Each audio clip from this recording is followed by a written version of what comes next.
Hello friends, स्वागत है आप सभी का। आई होप कि आप लोग सभी अच्छे होंगे। जैसा कि आप जानते हैं कि यहाँ पर फ्लूइड मैकेनिक्स का कंप्लीट कोर्स करवाया जा रहा है और ये बेसिकली आपके गेट एग्जाम्स के लिए करवाया जा रहा है।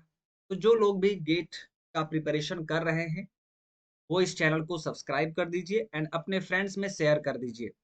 ओके, तो चलिए अब हम लोग यहाँ पर सेशन को स्टार्ट करते हैं। चलिए स्टार्ट किया जाए। तो सबसे पहले हम लोग यहाँ पर बात करेंगे सरफेस टेंशन के बारे में। सरफेस टेंशन, देखिए माय डियर, सरफेस टेंशन किसी भी लिक्विड का एक ऐसा प्रॉपर्टी है जिस प्रॉपर्टी में वो अपने सरफेस एरिया को, लिक्विड अपने सरफेस एरिया को मैक्सिमम एक्सटेंड तक क्या कर सकता है, मिनिमाइज कर सकता है, रिड्यूस कर सकता है। इसी प्रॉपर्टी को हम लोग सरफेस टेंशन कहते हैं, लिक्विड के इसी प्रॉपर्टी को, जिस प्रॉपर्टी में ये अपने सरफेस एरिया को मैक्सिमम एक्सटेंड तक जाकर मिनिमाइज कर सके, इसी प्रॉपर्टी को सरफेस टेंशन कहा जाता है। ओके, तो यहाँ पर डेफिनेशन लिखा हुआ है, देख सकते हैं। अब यहाँ पर सवाल ये उठता है कि ठीक है, लिक्विड अपना सरफेस एरिया को क्या करेगा, मैक्सिमम एक्सटेंड तक मिनिमाइज करेगा, लेकिन मैक्सिमम एक्सटेंड तक मिनिमाइज करके ये कौन सा शेप लेगा। अगर किसी लिक्विड पर टेंशन क्रिएट हो रहा है, उसके फ्री सरफेस पर टेंशन क्रिएट हो रहा है, तो वो कौन सा शेप लेगा। तो माय डियर, जितने भी डिफरेंट ज्योमेट्रीज होते हैं, जैसे आपका कौन हो गया, क्यूबॉइड, क्यूब, ठीक है, स्फेयर, तो इन सभी में यदि आप वॉल्यूम को कांस्टेंट रखते हैं तो सबसे कम सरफेस एरिया स्फेयर का होता है।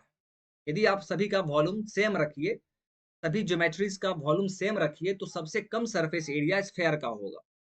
That means any liquid under the surface tension will take the shape of sphere.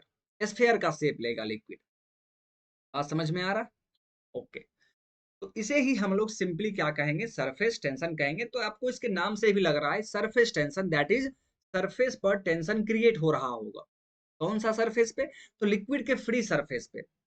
Free surface का मतलब क्या होता है, टॉप सरफेस, ठीक है। तो लिक्विड के फ्री सरफेस पर जो टेंशन प्रोड्यूस होता है उसे ही हम लोग सरफेस टेंशन का, और उसी टेंशन के कारण लिक्विड अपना शेप को मिनिमाइज करके स्फेयर का शेप ले लेगा। ओके, तो इस चीज को आप ध्यान में रखेंगे। तो ये था माय डियर सरफेस टेंशन। अब यहां पर देखिए, सरफेस टेंशन का बेसिक कॉज क्या होता है।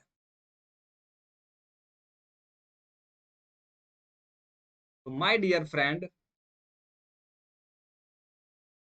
Surface tension is due to cohesion. Surface tension is due to cohesion, मतलब ये है कि सरफेस टेंशन का बेसिक कॉज क्या है, कोहेशन है। कोहेशन आप किसको कहते हैं, कोहेसिव फोर्स, एडहेसिव फोर्स, ठीक है। कोहेसिव फोर्स क्या है, force of attraction between similar molecules. Adhesive force क्या है, force of attraction between dissimilar molecules. Okay, तो सिमिलर मॉलिक्यूल्स के बीच में जो कोहेसिव फोर्स काम करता है, उसके कारण ही लिक्विड में सरफेस टेंशन प्रोड्यूस हो। ओके, चलिए, आई होप कि आपको ये चीज अच्छे से समझ में आ गया होगा कि सरफेस टेंशन क्या होता है। अब यहाँ पर देखिए, ठीक है, आप चीजें को यहाँ पर समझने की कोशिश कीजिए। सबसे फर्स्ट पॉइंट तो ये है कि सरफेस टेंशन लिक्विड का सरफेस प्रॉपर्टी है, ये कोहेशन के कारण होता है। ओके, अब देखिए, यदि मैं आपको बोल दूं, एक आप टैंक लीजिए, for example let us assume a tank in which water is filled at a height. मान लीजिए कि वाटर आपका यहाँ तक फिल है, यहाँ तक आपका वाटर इसमें फिल है। Okay, let us consider here two molecules. One molecule is at this position. This position is called, this molecule is called surface molecule. And take another molecules here, that is called inside molecules. Okay, तो आप यहाँ पर क्या देखेंगे कि inside molecules पर, यहाँ पर इनसाइड मॉलिक्यूल में नेट फोर्स जीरो होगा। Net force will be zero here. ऐसा क्यों माय डियर? देखिए, कि इस मॉलिक्यूल पर जितना यहाँ से फोर्स लगेगा उतना ही फोर्स यहाँ पर लगेगा।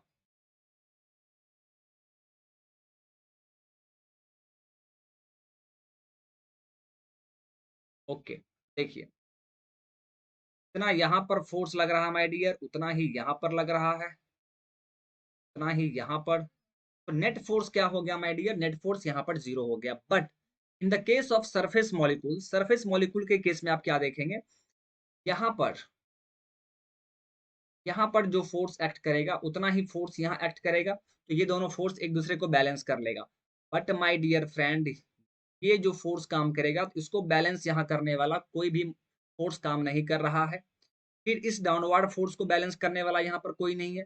तो ये सभी क्या है माय डियर? तो यहाँ पर एक हमें net force vertical downward direction में काम करेगा। दैट मीन्स यहाँ पर हमारा क्या होगा? नेट फोर्स ये आपका हो जाए एफ नेट। इसको बैलेंस करने वाला यहाँ पर कुछ भी नहीं है, ठीक है।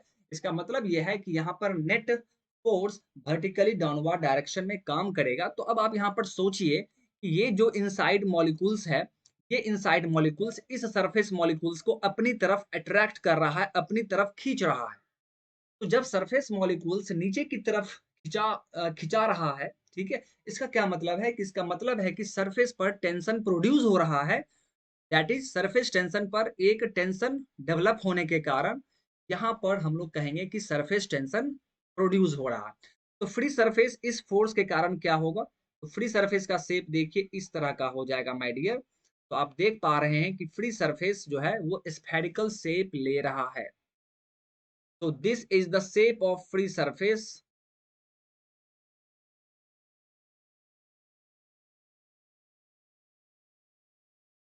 Free surface under tension,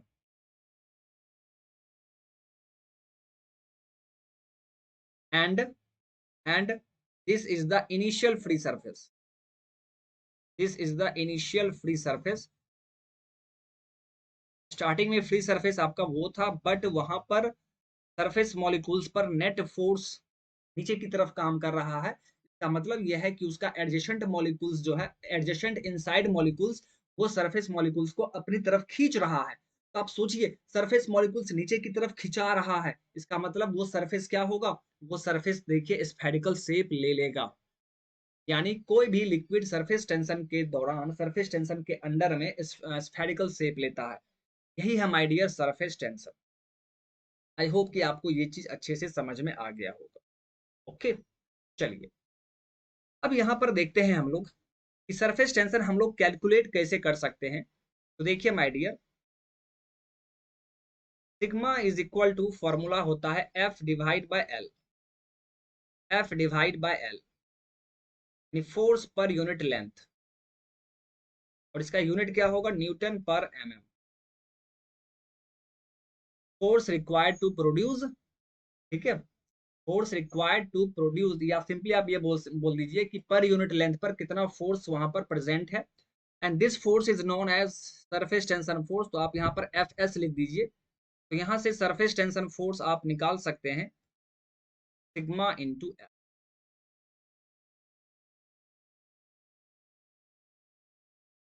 sigma is called surface tension.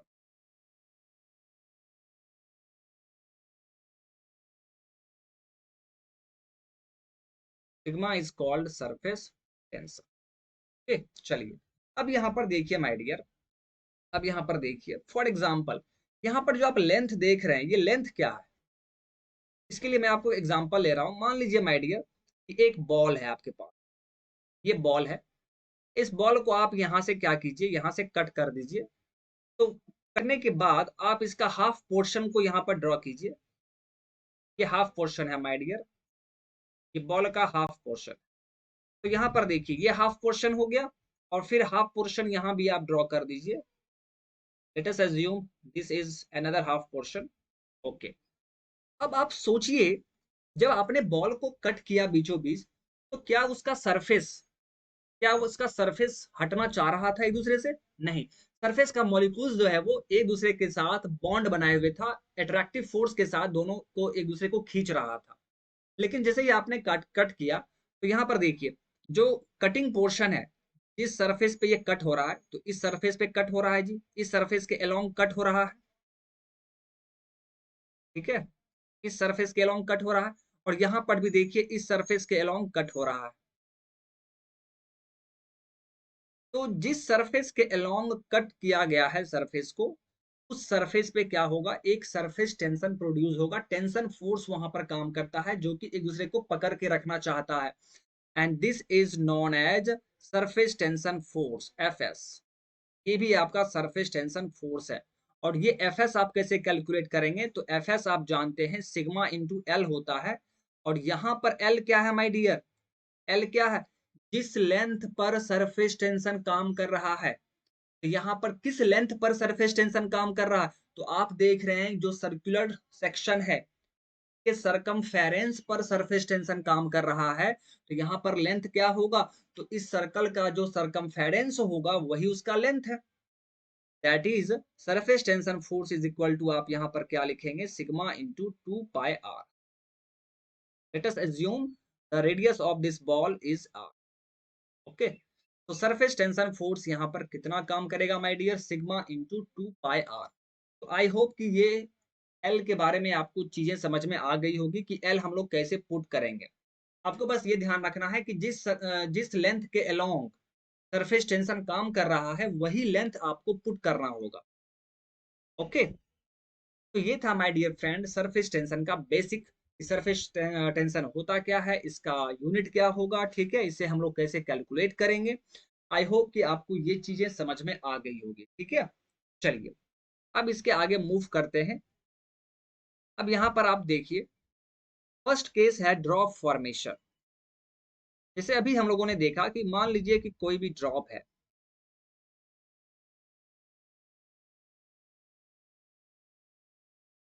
इस ड्रॉप का रेडियस आर है।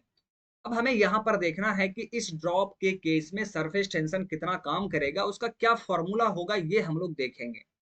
तो ये देखने के लिए आप क्या कीजिए, इस ड्रॉप को दो पार्ट में कट कर दीजिए, ठीक है। तो दो पार्ट में कट करेंगे माय डियर, तो हम लोग हाफ पोर्शन को देखते हैं। ये हाफ पोर्शन है आपका।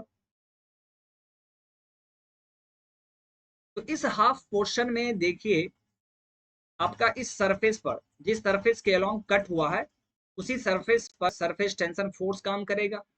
ये हम लोगों ने अभी तुरंत देखा है, ठीक है। और यहाँ पर क्या होगा फॉर्मूला सरफेस टेंशन फोर्स का, सिग्मा इंटू 2 पाई आर। इतना फोर्स काम करेगा, और ये फोर्स बाहर की तरफ काम कर रहा है।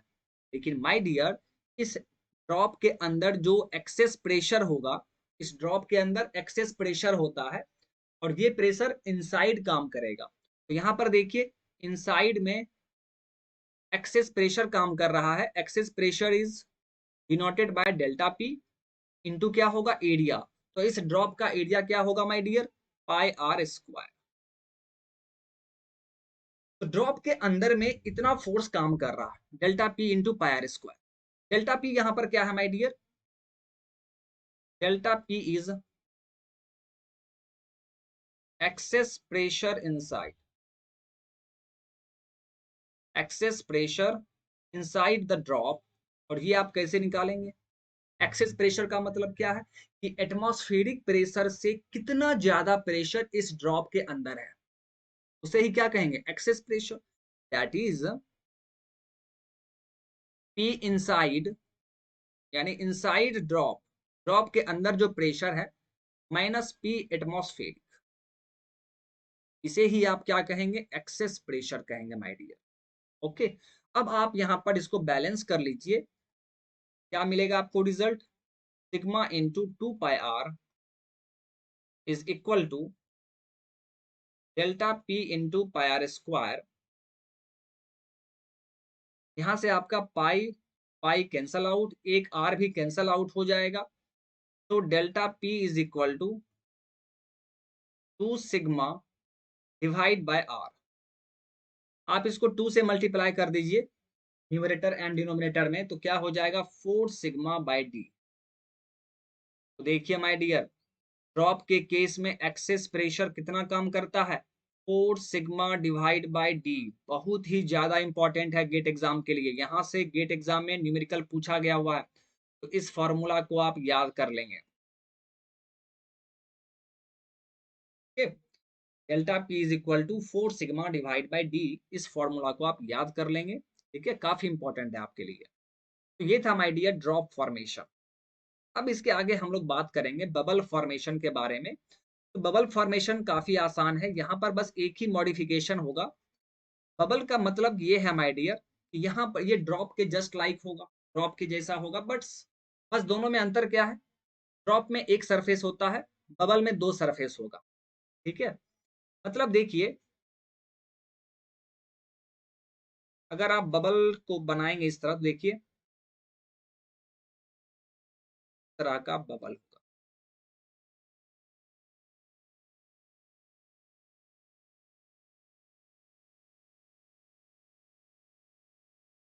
ये आपका बबल है, यहाँ पर दो सरफेस होगा और इसका भी रेडियस आर है।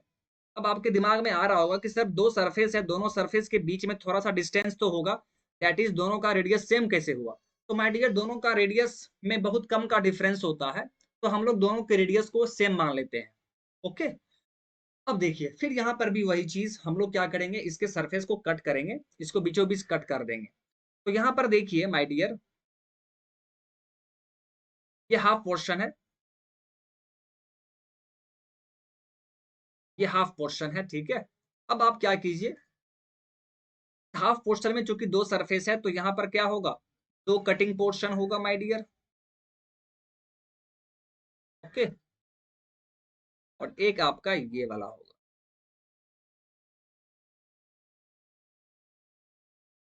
और इस दोनों सरफेस पर देखिए, आउटर सरफेस पर भी एंड इनर सरफेस पर भी टोटल फोर्स यहाँ बाहर कितना काम करेगा? आउटर सरफेस पर सिग्मा इंटू 2 पाई आर काम करेगा, प्लस इनसाइड सरफेस पर भी sigma into 2 pi R force काम करेगा। तो ये हो गया my dear sigma into 4 pi R. Total force यहाँ पर इतना बाहर की तरफ काम करेगा। एंड फिर इसके अंदर जो एक्सेस प्रेशर होगा, दैट इज डेल्टा पी, और इसका एरिया क्या है my dear, pi R square. तो इतना फोर्स अंदर की तरफ काम करेगा।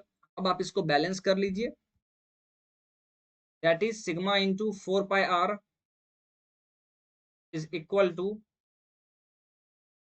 Delta P into pi R square. Pi pi cancel out, एक आर कैंसल आउट, तो यहां से आपका delta P is equal to क्या मिल जाएगा, 4 सिग्मा डिवाइड बाय आर। आप 2 से मल्टीप्लाई कर दीजिए ऊपर और नीचे, तो ये क्या आ जाएगा, 8 सिग्मा बाय डी। तो delta P for the bubble will be equal to 8 sigma divide by D. तो ये फॉर्मूला हो गया बबल के लिए। एक्सेस प्रेशर कितना होगा, कैसे आप कैलकुलेट करेंगे, तो वो होता है 8 सिग्मा बाय डी। ड्रॉप के केस में आपने क्या देखा, 4 सिग्मा बाय डी। तो बबल के केस में क्या होगा, डबल हो जाएगा, क्योंकि यहाँ पे दो सरफेस है, दो सरफेस है, तो आपने क्या देखा कि फोर्स वहां पे डबल हो गया, फोर्स डबल हुआ तो एक्सेस प्रेशर भी डबल हो गया। ओके, तो ये चीज आप याद रखेंगे, ये फॉर्मूला भी आपके लिए काफी इंपॉर्टेंट है कि बबल के केस में एक्सेस प्रेशर कितना होगा। ओके, चलिए अब हम लोग यहाँ पर एक और चीज देखने वाले हैं, जेट फॉर्मेशन। जेट के बारे में बात करेंगे। ठीक है, पहले हम लोगों ने ड्रॉप के बारे में देख लिया, फिर बबल, अब हम लोग जेट का फॉर्मेशन देखेंगे। तो देखिए माय डियर, जेट किस शेप का होता है, तो जेट सिलिंड्रिकल फॉर्म का होता है। जेट सिलिंड्रिकल फॉर्म का होता है माय डियर।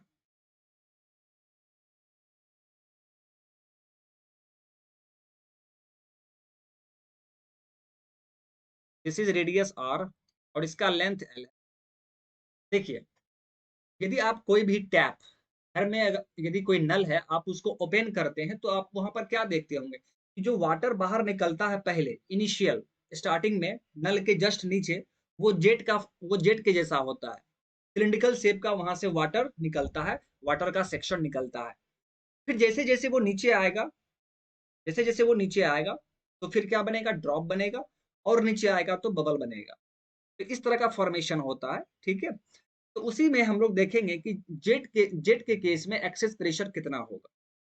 तो यहाँ पर भी हमें क्या करना होगा, इसे 2 सेक्शन में कट करना होगा। आप इसे 2 सेक्शन में कट कर दीजिए। देखिए माय डियर,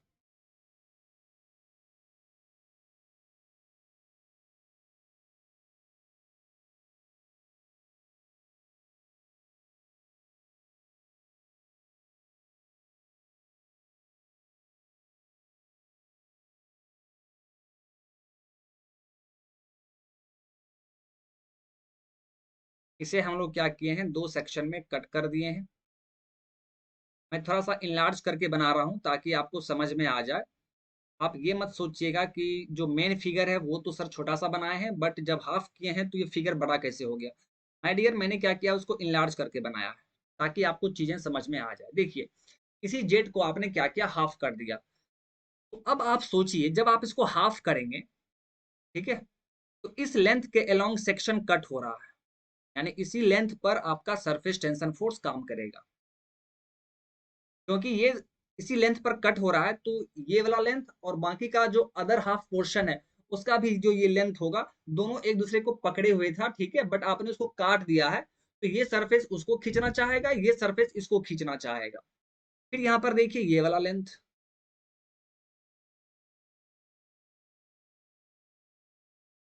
तो यहाँ पर आपका surface tension force sigma into L काम कर रहा है। यहाँ भी surface tension force sigma into L काम कर रहा है, क्योंकि ये लेंथ क्या है, एल है। तो total total my dear, total force कितना हो गया, sigma L plus sigma L. And यहाँ पर इनसाइड फोर्स कितना काम करेगा my dear, delta P into area. Area कितना है देखिए, यहाँ पर जेट के केस में देख लीजिए, एरिया क्या होगा, L into 2r।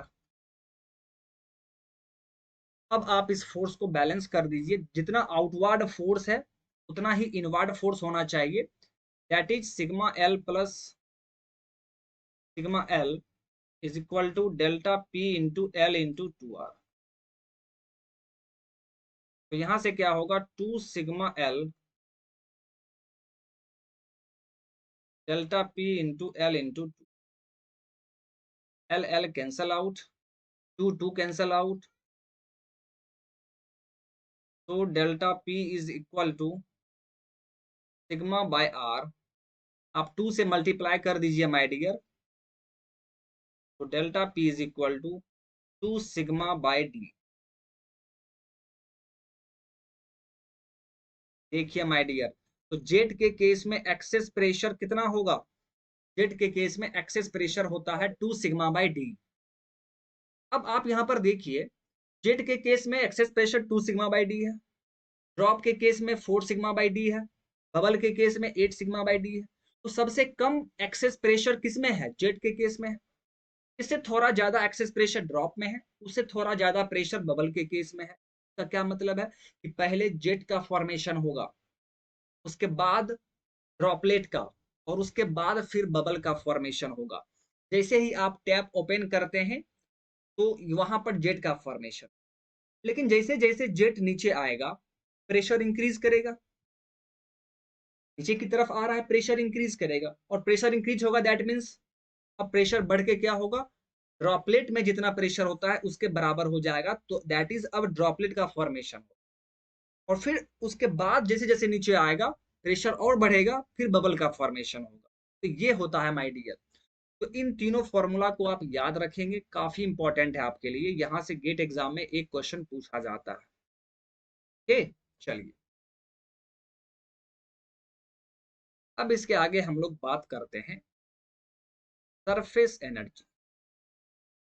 Surface energy इसे हम लोग ई से डिनोट करते हैं, और surface energy is equal to होता है my dear surface tension into surface area. Surface tension into surface area, और चूंकि ये एनर्जी है तो इसका यूनिट क्या होगा माय डियर, जूल होगा। यहां से यदि आपको सिग्मा का यूनिट पूछा जाए, सिग्मा का यूनिट, सरफेस टेंशन का यूनिट, तो एक यूनिट तो आपने पढ़ा, फोर्स पर यूनिट लेंथ न्यूटन पर एमएम। बट यहां से आप क्या देखेंगे, का यूनिट क्या होगा, E divide by area. E का यूनिट क्या है, joule. Divide by area, that means metre square. बात एक ही है, बात एक ही है माय डियर। तो सरफेस टेंशन का यूनिट जूल पर मीटर स्क्वायर भी आप लिख सकते हैं, एक ही बात है। यहां से भी आप करेंगे तो न्यूटन पर मीटर ही आएगा। कैसे? तो यहां से देखिए मैं आपको समझा दे रहा हूं। जूल को आप क्या लिखते हैं? Newton meter divide by meter square. आपको क्या मिल गया माय डियर? न्यूटन पर मीटर। यही चीज तो हम लोगों ने पढ़ा, फोर्स पर यूनिट लेंथ। तो एक बार ये क्वेश्चन पूछा गया हुआ है, तो आप ध्यान में रखेंगे कि सरफेस टेंशन का यूनिट को आप जूल पर मीटर स्क्वायर भी लिख सकते हैं। ओके, चलिए, ये तो आ गया समझ में। अब मैं यहाँ पर आपको एक एग्जाम्पल दे रहा हूँ। एग्जाम्पल में आप कुछ चीजें सीखेंगे यहाँ पे। एग्जाम्पल के तौर पे देखिए, एक बड़ा सा ड्रॉप लीजिए, बिगर ड्रॉप, एंड इसको जब हम ब्रेक करते हैं, इसको मान लीजिए आप 1000 छोटे छोटे ड्रॉप में हम लोगों ने इसको ब्रेक कर दिया। 1000 छोटे छोटे ड्रॉप में ब्रेक कर दिया। इसका रेडियस आर है एंड बिगर ड्रॉप का रेडियस आर। तो अब देखिए, अब यहाँ पर क्या होगा, इसका एनर्जी ज्यादा होगा। इसका एनर्जी ज्यादा होगा, ये हमें पता लगाना है। तो चलिए फटाफट हम लोग देख लेते हैं। देखिए, बड़े ड्रॉप से हमें छोटा ड्रॉप बनाया गया है, दैट मीन्स दोनों का वॉल्यूम सेम होगा। तो पहले हम क्या करेंगे, दोनों का वॉल्यूम इक्वेट कर देंगे। तो बिगर ड्रॉप का वॉल्यूम क्या होगा? 4/3 पाई आर क्यू। एंड छोटे ड्रॉप का वॉल्यूम क्या होगा? 1000 पीस है, 1000 × 4/3 pi R cube. 4/3 pi, 4/3 pi cancel out. तो यहां से देखिए R इज इक्वल टू आपका क्या आ जाएगा? 10 × R। 10 × R, that is R is equal to, small r is equal to R/10। ये वैल्यू हमें मिल चुका है। अब इसके हेल्प से आप एनर्जी देख सकते हैं। इसका एनर्जी क्या होगा माय डियर? E1। इसको E1 मान लीजिए। फॉर्मूला जानते हैं, सिग्मा इंटू एरिया। एरिया क्या होता है? 4 πr²। सरफेस एरिया है। तो आप रहने दीजिए, सिग्मा इंटू 4 πr²। अब इस छोटे से ड्रॉप का टोटल एनर्जी हम लोग निकालते हैं, तो 1000 पीस है into sigma into 4 π small r²। तो यहां से देखिए my dear, 1000 into sigma into 4 π, small r की जगह पे हम लोग क्या लिखेंगे? R² bye 100। तो ये हो गया my dear sigma into 40 πr²।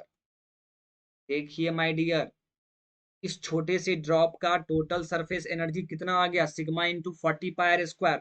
और बिगर ड्रॉप का सरफेस एनर्जी देखिए कितना है? Sigma into 4 πr²। तो आप क्या कहेंगे? आप कहेंगे माय डियर, यानी बिगर ड्रॉप का एनर्जी कम है, छोटे से ड्रॉप का जो 1000 में है का एनर्जी ज्यादा है। So this is high, sorry, this is lower energy state, lower energy. And इसका एनर्जी क्या होगा? Higher energy.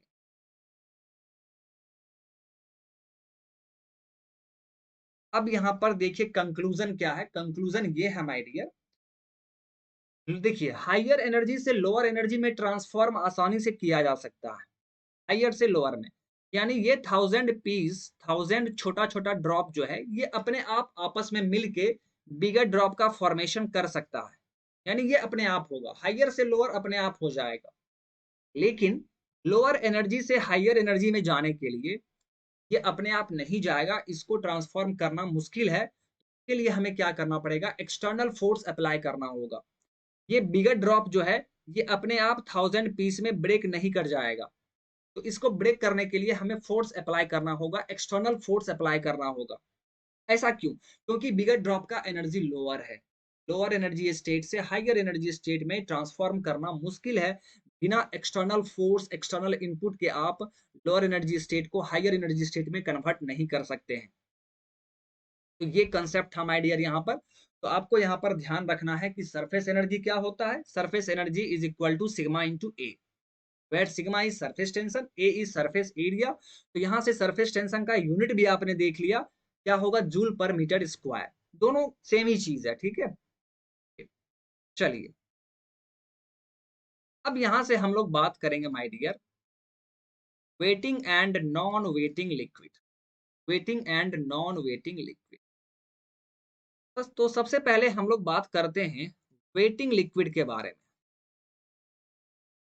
वेटिंग लिक्विड, उसके बाद हम लोग नॉन वेटिंग लिक्विड के बारे में बात करें। देखिए माय डियर, अगर वेटिंग लिक्विड के बारे में बात किया जाए, देखिए इफ अगर एडहेशन बहुत ज्यादा हो जाए, if adhesion is very much greater than cohesion. Adhesion क्या होता है? तो दो डिसिमिलर मॉलिक्यूल्स के बीच का फोर्स ऑफ अट्रैक्शन। और कोहेशन क्या है? सिमिलर मॉलिक्यूल्स के बीच का फोर्स ऑफ अट्रैक्शन। अब आप क्या कीजिए, एक बाल्टी वाटर लीजिए और फ्लोर पे उसको डाल दीजिए। तो फ्लोर का मॉलिक्यूल्स एंड वाटर का मॉलिक्यूल्स दोनों डिसिमिलर मॉलिक्यूल्स है, तो दोनों के बीच में फोर्स ऑफ अट्रैक्शन काम करेगा, उसे हम लोग एडहेसिव फोर्स कहेंगे। एंड वाटर के अपने ही मॉलिक्यूल्स के बीच में जो फोर्स ऑफ अट्रैक्शन काम करेगा, उसे हम कोहेसिव फोर्स कहेंगे। लेकिन यदि एडहेसिव फोर्स वहां पर ज्यादा हो जाए कोहेसिव फोर्स से, वाटर के बीच का जो फोर्स ऑफ अट्रैक्शन है उसका वैल्यू मान लीजिए कम है, कम फोर्स ऑफ अट्रैक्शन वहां काम कर रहा है, लेकिन वाटर और फर्श के मॉलिक्यूल्स के बीच में मान लीजिए ज्यादा फोर्स ऑफ अट्रैक्शन काम कर रहा है, दैट मींस एडहेशन वहां पर डोमिनेट कर रहा है। तो वो क्या करेगा माय डियर? वो उस लिक्विड को वेट, सॉरी, वो उस फर्श को वेट कर देगा। That liquid is called waiting liquid, यानी वो सरफेस को भिंगा देगा। तो वाटर क्या है my dear? Water is wetting liquid. अगर एडहेशन बहुत ज्यादा हो जाए कोहेशन से, तो वो लिक्विड क्या करेगा? सरफेस को भिंगा देगा, and that liquid is called waiting liquid. तो इसका एग्जांपल क्या है माय डियर? तो इसका एग्जांपल आप ले लीजिए, एक ग्लास सरफेस लीजिए माय डियर। इस ग्लास सरफेस, यहाँ पर वाटर ले लीजिए। तो जब आप इस ग्लास सरफेस पे वाटर को पोर करेंगे, तो वाटर देखिए इस तरह का रहेगा। वाटर इस शेप में आके वहां पे क्या होगा? ग्लास के सरफेस पे आ जाएगा। तो यहाँ पर क्या देख रहे हैं? वाटर का, वाटर एंड, यहाँ देखिए वाटर और ग्लास मॉलिक्यूल्स के बीच में जो कांटेक्ट बन रहा है, वो ये कांटेक्ट बन रहा है, इतना एंगल का कांटेक्ट है। सेम यहाँ पर भी वही चीज हो रहा है my dear. This is the theta, और इस थीटा को हम लोग कहते हैं एंगल ऑफ कांटेक्ट।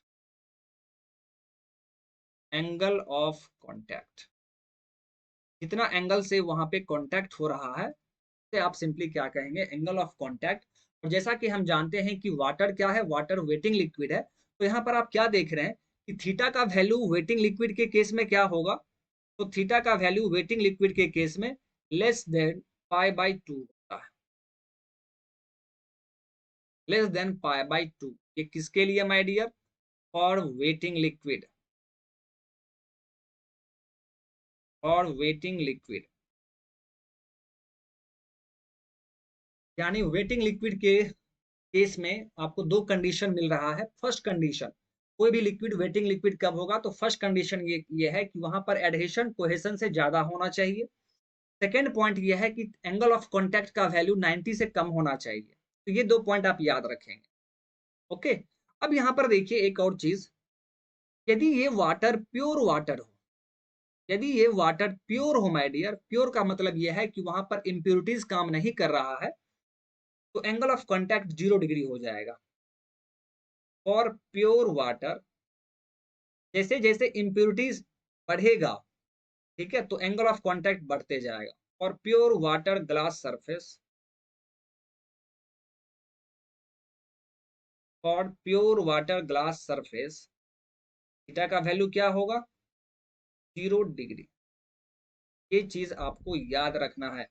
यदि वाटर आपका प्योर हो गया, तो वहां पर एंगल ऑफ कांटेक्ट 0 डिग्री हो जाएगा। That means water and glass molecules के बीच का जो एंगल ऑफ कांटेक्ट होगा, वो 0 डिग्री हो जाएगा। इसका क्या मतलब है? कि दोनों सरफेस पैरेलल रहेगा। ओके। तो ये था माय डियर वेटिंग लिक्विड। अब हम लोग बात करते हैं नॉन वेटिंग लिक्विड। और ये जो हम लोग पढ़ रहे हैं, ये प्रॉपर्टी है किसके किसके बीच? लिक्विड एंड सरफेस के बीच का प्रॉपर्टी है ये। हम उसी के प्रॉपर्टी के बारे में डील कर रहे हैं। आइए अब हम लोग बात करेंगे non wetting liquid. Non wetting liquid. अभी हम लोगों ने क्या देखा कि अगर एडहेशन ज्यादा होगा तो वेटिंग लिक्विड कहलाएगा। तो इसका जस्ट रिवर्स कर दीजिए। इफ अगर कोहेशन ज्यादा हो जाए, अगर कोहेशन ज्यादा हो जाए एडहेशन से, मतलब जब लिक्विड के अपने ही मॉलिक्यूल्स के बीच में ज्यादा फोर्स ऑफ अट्रैक्शन काम कर रहा हो as compare to with different molecules, तो then that liquid is called non wetting liquid. तो ये नॉन वेटिंग लिक्विड का कंडीशन है माय डियर। कोई भी लिक्विड नॉन वेटिंग तभी कहलाएगा जब वहां पर कोहेशन ज्यादा काम कर रहा होगा।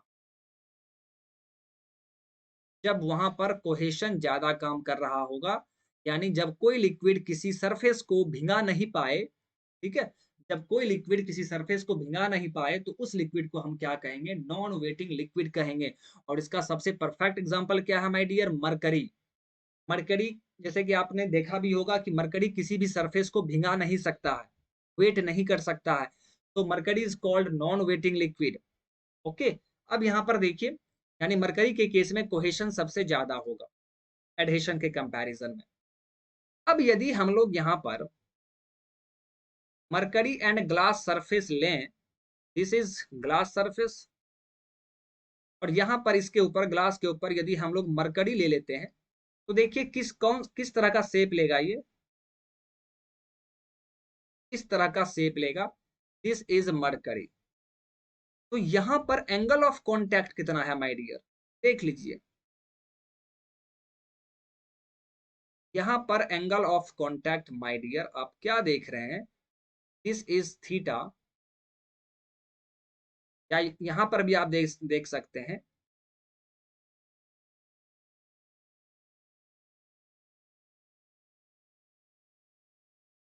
This is theta.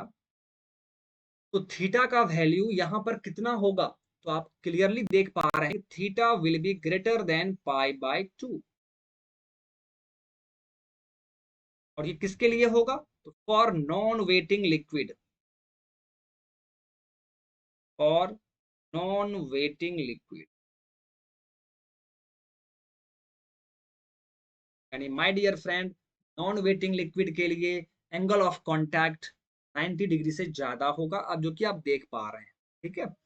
और जनरली ये वैल्यू यहाँ पर क्या होता है? Theta will B approximately 135 degree.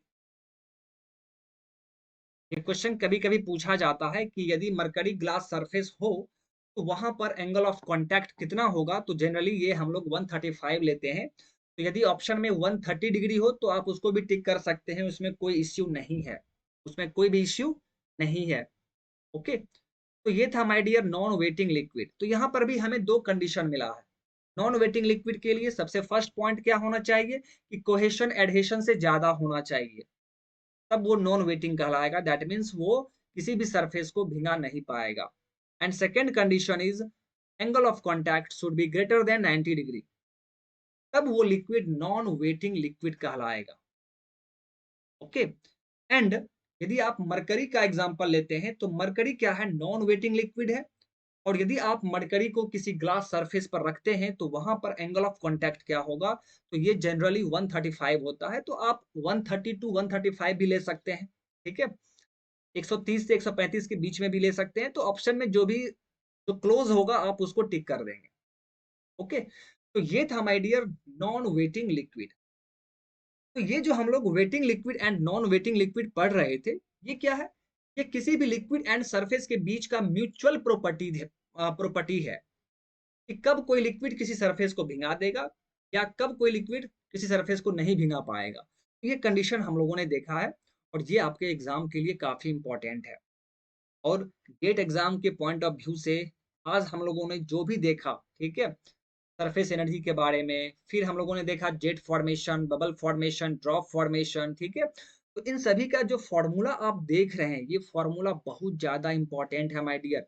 यहाँ से गेट एग्जाम में काफ़ी क्वेश्चंस पूछे गए हुए हैं, ठीक है? तो चैप्टर के एंड में हम लोग वो सभी क्वेश्चंस भी करने वाले हैं। हर एक चैप्टर के एंड में, ठीक है? हम लोग प्रीवियस ईयर गेट क्वेश्चंस यहाँ पर करेंगे, जो कि आपके लिए काफ़ी बेनिफिशियल होगा, ठीक है? तो देखिए आज के इस सेशन में हम लोगों ने क्या-क्या पढ़ा, तो हम लोगों ने स्टार्ट किया था सरफेस टेंशन से। तो सरफेस टेंशन का बेसिक कारण क्या है, ये कौन-सा शेप लेगा, ये सब हम लोगों ने देखा। फिर सरफेस टेंशन को हम लोग कैलकुलेट कैसे करते हैं, ये मैंने आपको बताया। फिर ड्रॉप का फॉर्मेशन जब होगा तो वहाँ पर एक्सेस प्रेशर कितना काम करेगा, बबल फॉर्मेशन में एक्सेस प्रेशर कितना काम करेगा, उसका फॉर्मूला हम लोगों ने देखा। फॉर्मूला आपको याद करना है। जेट फॉर्मेशन में एक्सेस प्रेशर का फॉर्मूला क्या होगा। फिर इसके बाद हम लोगों ने सरफेस एनर्जी के बारे में देखा एंड फिर लास्ट में हम लोगों ने waiting and non wetting liquid के बारे में बात किया।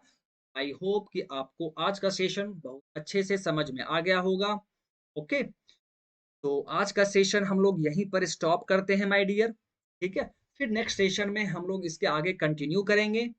आई होप कि आपको आज का सेशन अच्छा लगा हो, ठीक है? सभी कॉन्सेप्ट आपको समझ में आ गया हो। तो यदि आपको सब कुछ अच्छे से समझ में आ रहा है, तो आप चैनल को सब्सक्राइब कर दीजिए एंड अपने फ्रेंड्स में शेयर कर दीजिए। ओके? तो थैंक यू। बाय-बाय।